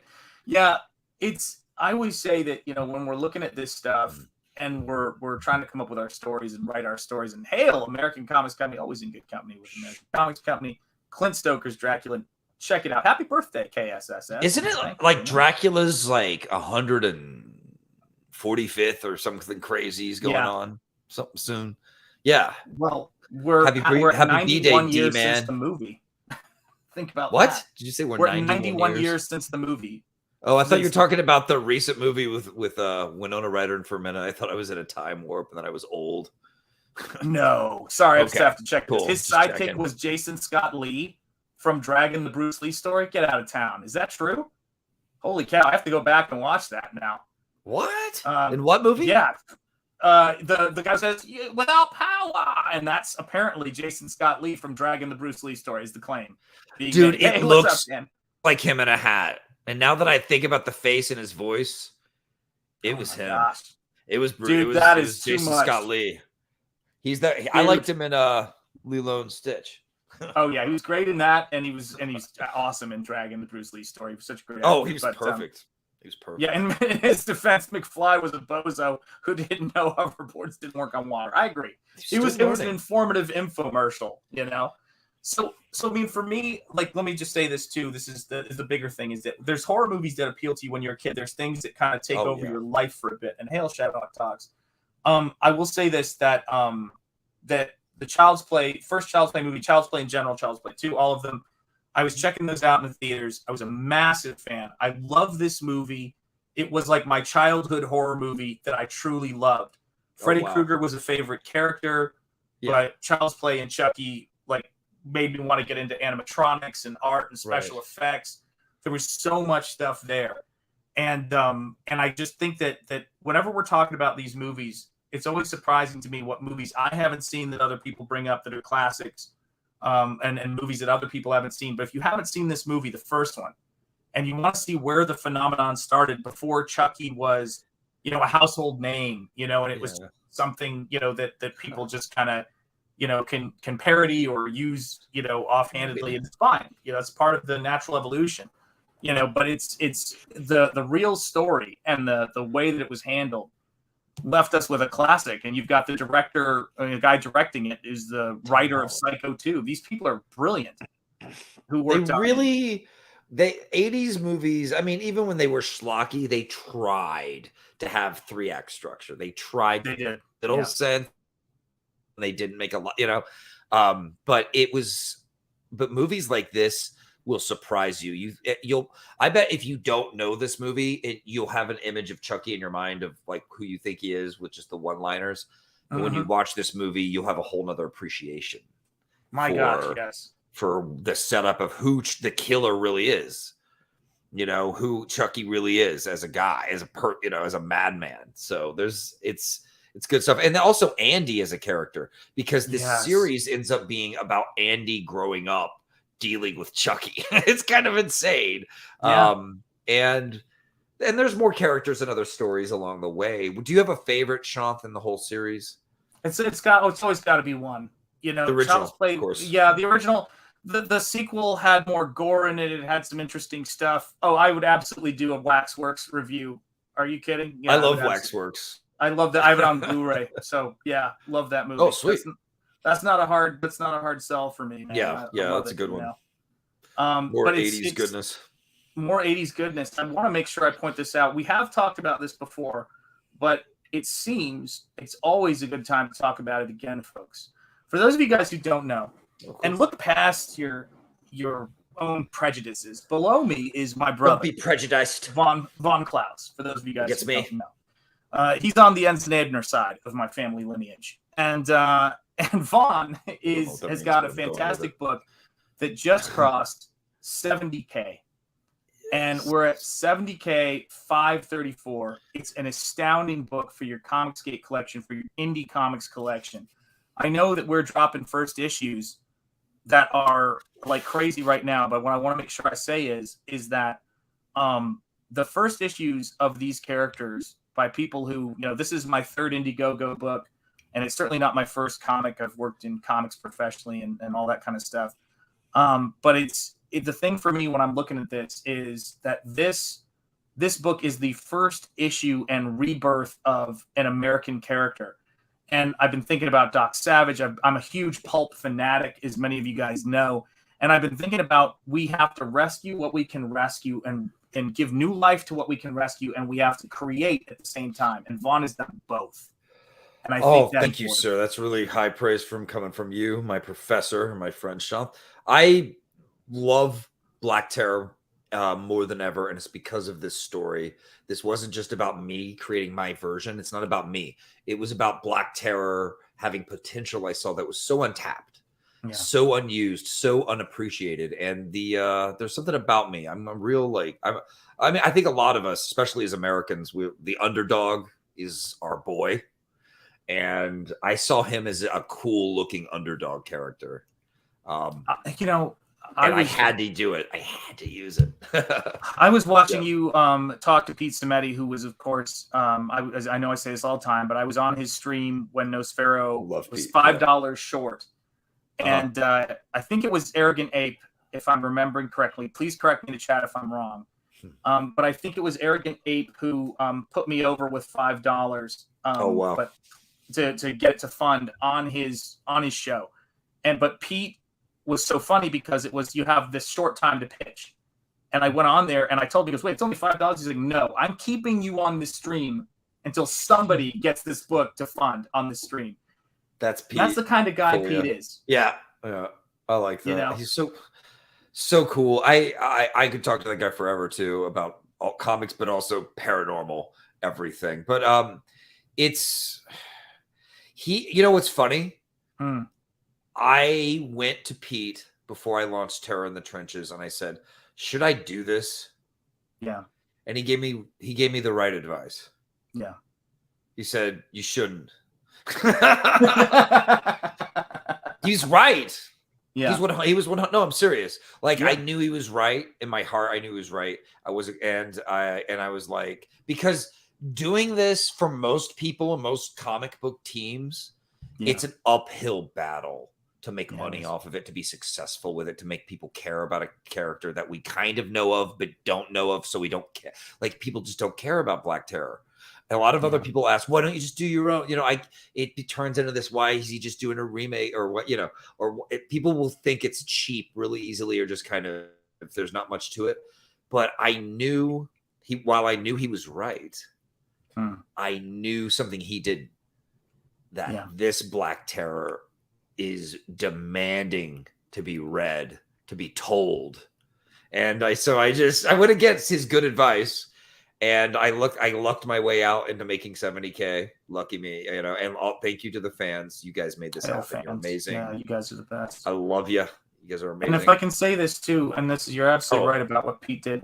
When someone like Pete that you trust tells you what you don't want to hear in a situation, or a thing that goes against your gut instinct on something, it helps you to see how serious you are about doing it. Do you know what I mean? It's a gift either way, because the person is saying, and I know that's what you were conveying, but it's really like, I think that there's this myth that having a bunch of cheerleaders around you when you make the decision to do something is helpful. I find most of the creatives I know kind of go off somewhere by themselves or with their closest people around them, and then have a think. But ultimately, the decision has to be the one person who's launching it. Yeah. And I think what you have brought to Terror with the cast and the expansion of the cast is what makes it exceptional. And it's the cast. I planned that. Yeah, man. It had to be the cast. It couldn't just rely on Terror to be successful. I really did plan this out, you know. Really proud of our team. You don't say fun. Off. Well, yeah, right. Well, some people like it. Just looks like they just kind of randomly throw campaigns up with weird ideas that make no sense, and they just here's my book. I'm not like that. I'm, and I didn't know I was going to do this book for a while. I thought I would do Monster of D2. I'm really happy I did this because, dang, like the story is going to be way more than people expect. It's going to. Oh, you froze, Vaughn, for a second. I hope we didn't lose the stream. It's going to be... Hold on a second. Let me see if it comes back. Hello? There you go. You're back. Hey. So I was just going to say, what was I going to say? I'm really proud of this book and what our team has achieved. And I think people are going to, they're going to see there's more to this story than they expect. Yes. And it's just going to hopefully take you somewhere else, help you entertain the hell out of you, make you happy, make you see Black Terror as more than just, the guy with the skull and crossbones. There's got to be more, or the piratey look. We got to do something better, guys. So yes, we do. Here goes. We do. And I want to tell you this. I did see this in the chat, Stephen Rockwood. Let me see if I can scroll all the way back to it, which I did not even I just was like, oh, I should call that up and like, oh my God, how far back did that go? Good Lord. But Stephen Rockwood, I think, said we were at 442. So let me share this because I just looked at this and I was like, wait a second. Wait. Does something look a little different? Something looks a little different. And something looks a little different. So here we go. Chrome tab, Nosfero the Crypt Walker. And then, oops, it looks like I better log out of that. I've been backing books today, kids. The name alone. So here we go. Add to stream, guys. You guys just kicked Nosfero the Crypt Walker over 28K. So it's so bless your hearts. You guys are the best. Thank you, guys. I have to You're send... on your way. Dude, we are going to get to 30K. Eric Weathers is going to letter this. 8K, baby. And I'm telling you this, guys, thank you so much. 28K. And I think all of you guys have earned this. Our cheerleaders, here they are.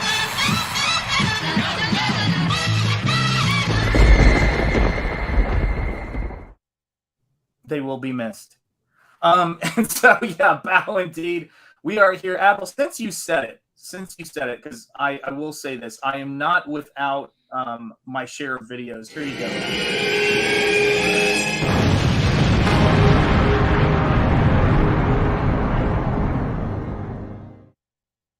We keep it real, folks. We keep it real here.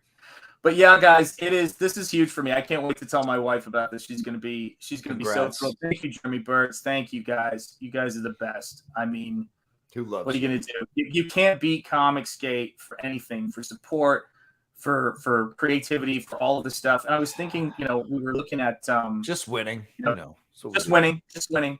30K on the way. Hail Teflon Ron. Yeah, 30K. We're gonna make it. We're getting there. We're getting there. You guys are making all this stuff possible, and I am so grateful to you. And I will say this, that you know, when I was working on the book and when I'm looking at the pages, the story for Nosfero is so great.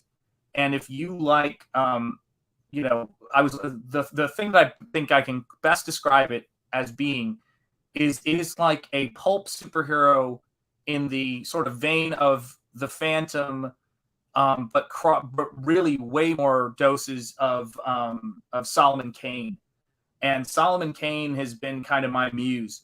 But the other thing that's been helping me, thank you so much, Shadowhawk Talks, I appreciate it.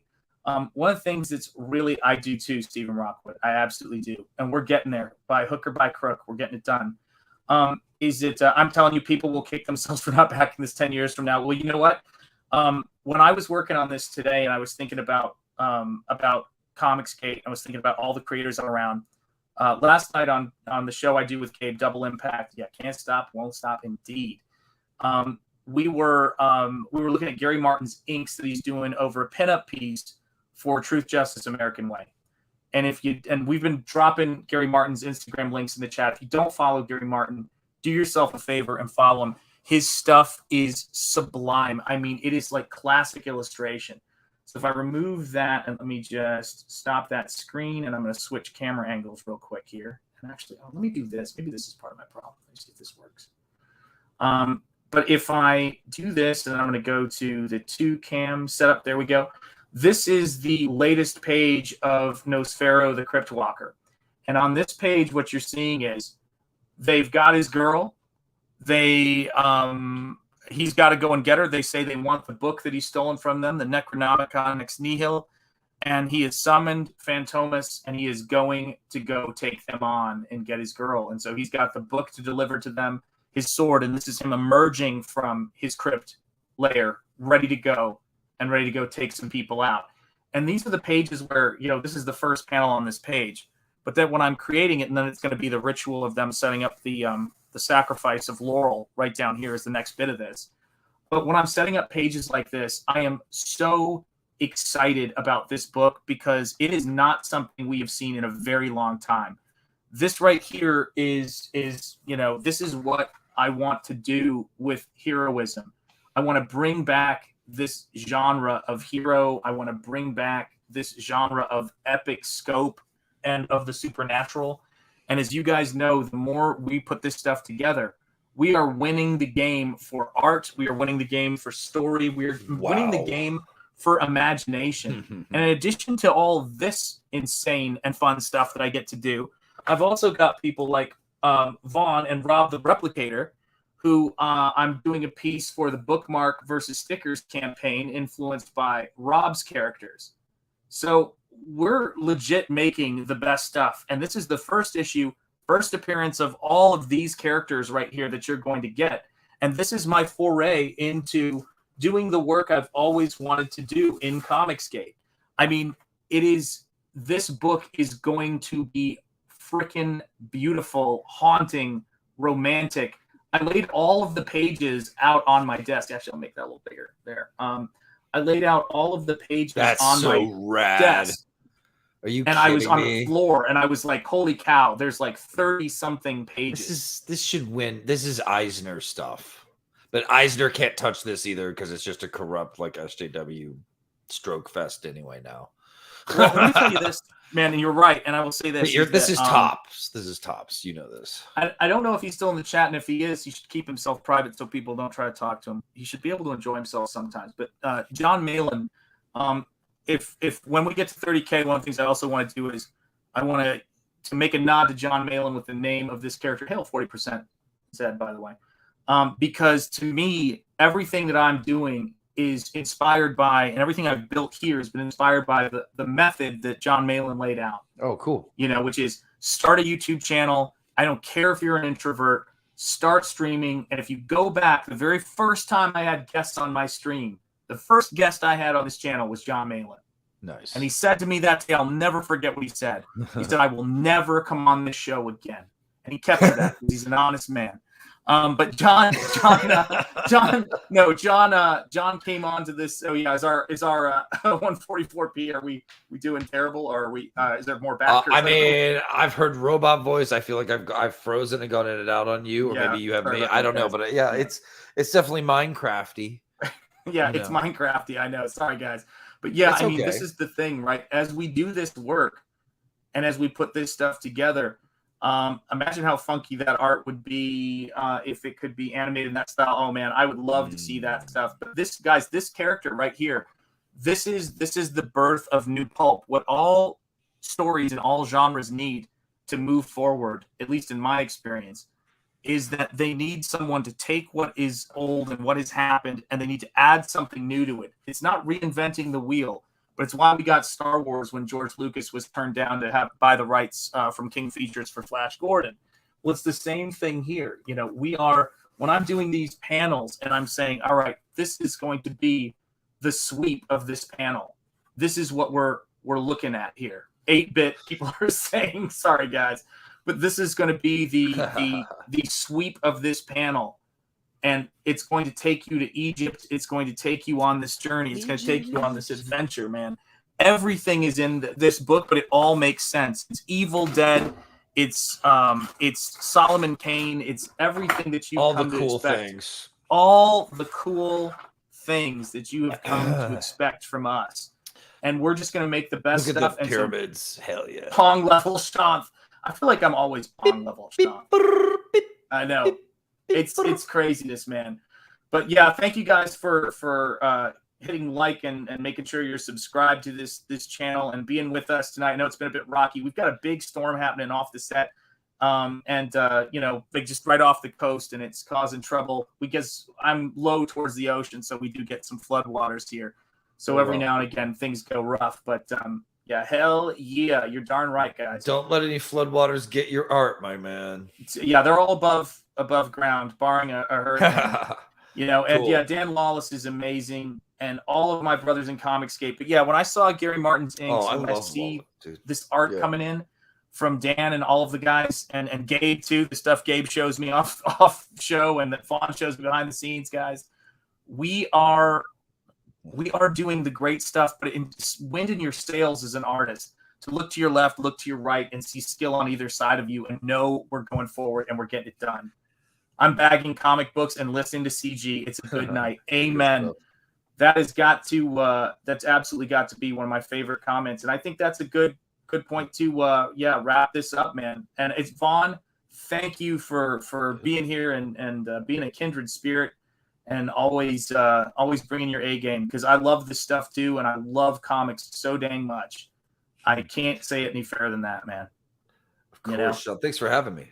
Did I miss this super chat? Hang on, say Antoine Dennison. Holy cow! Oh, geez. What's the original size of that bookmark, Shanth? Oh gosh, the one that I have right there. Gee, Antoine, my God, Antoine, that was an affront to the show. I apologize on behalf of the hotel, as they said in Grand Budapest Hotel. Let me see if I can get this here. You need this. You deserve this. You earned it.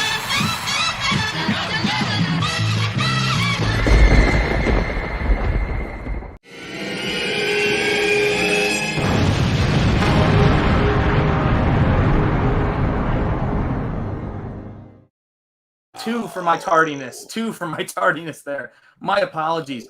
But yeah, thank you guys so much for being here, for checking out all of this stuff. And guys, we love these movies. We love good culture. We love great artwork. I'm sure there are some comics beautiful women going on right now. We love cold beer. Thank you for tuning in. Moaning. Yeah, dude, it's the and best, big, man. Juicy rears. Sorry, that too. Well, look, that's the Vaughn. You go. You just go.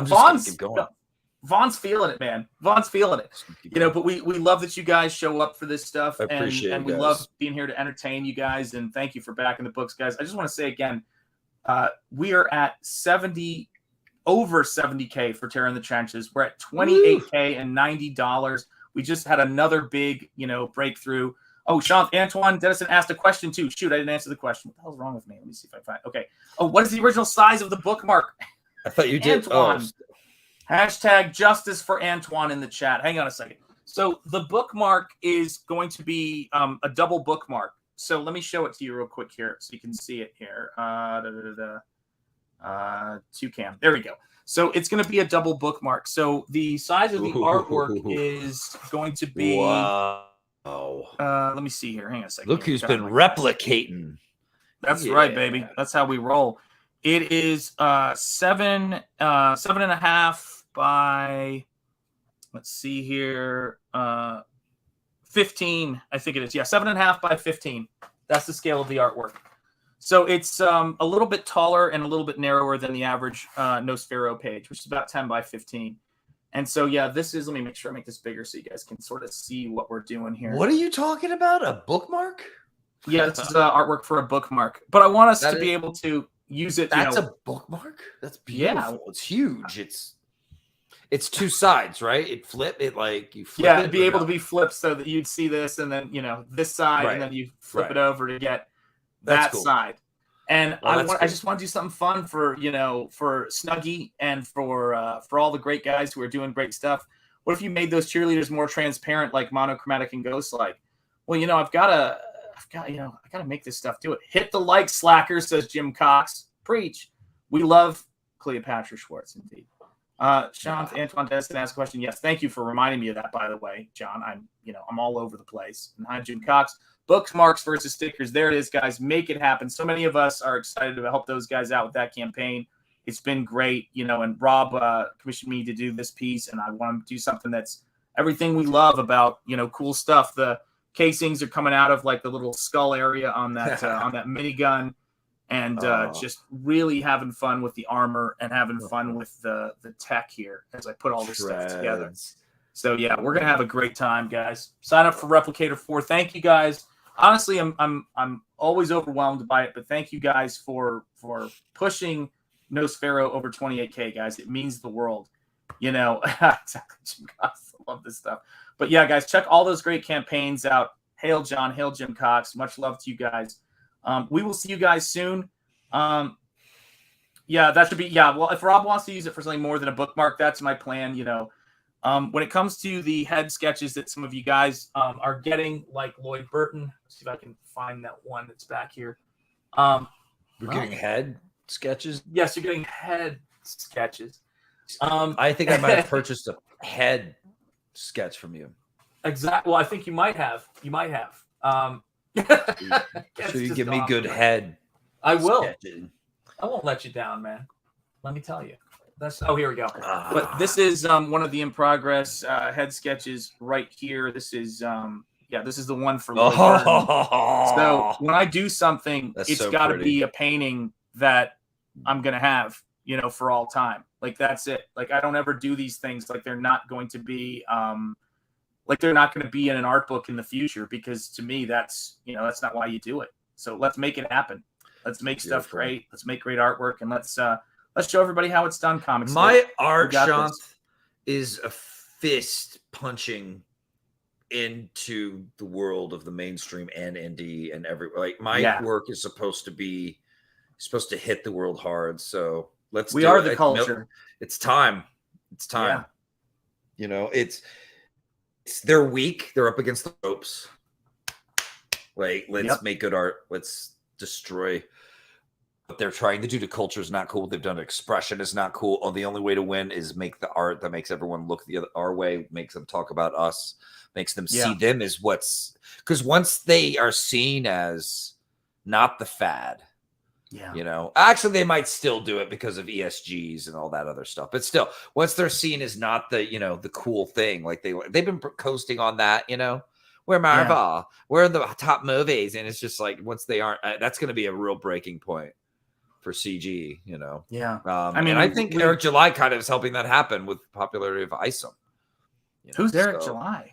No, never mind. No, I tell you, it's not about. But guys, these are punches. To a bunch of evil things that have been going on, and we love Eric July. I'm doing some paintings inspired by his world right now in acrylic. Oh wow! Fun. So that's cool. I mean, much respect to Eric July, and guys, I'll tell you this: we're gonna win. We're doing great stuff. Yep. And we're gonna just keep going. So thank you guys for being here. We appreciate you guys so much, and it's happening, and you guys are why it's happening. So keep moving Nosfero forward. I want Nosfero to honor not only what we're doing here in Comicsgate, not only the amazing things of American culture, but I wanted to honor the pulp legacy of Solomon Kane, of Conan the Barbarian, of the Shadow, of the Phantom. That is what our job is, you know. And yes, guys, Bancroft is in 10 minutes, so go on over there, start leaving comments. I'm sure first is already gone, but you can still be second, third, and you know, remember, they who come last will be first. Thank you guys so much. We will see you guys soon.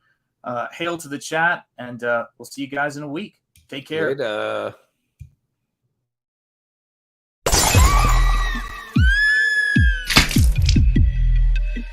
We all go a little mad sometimes.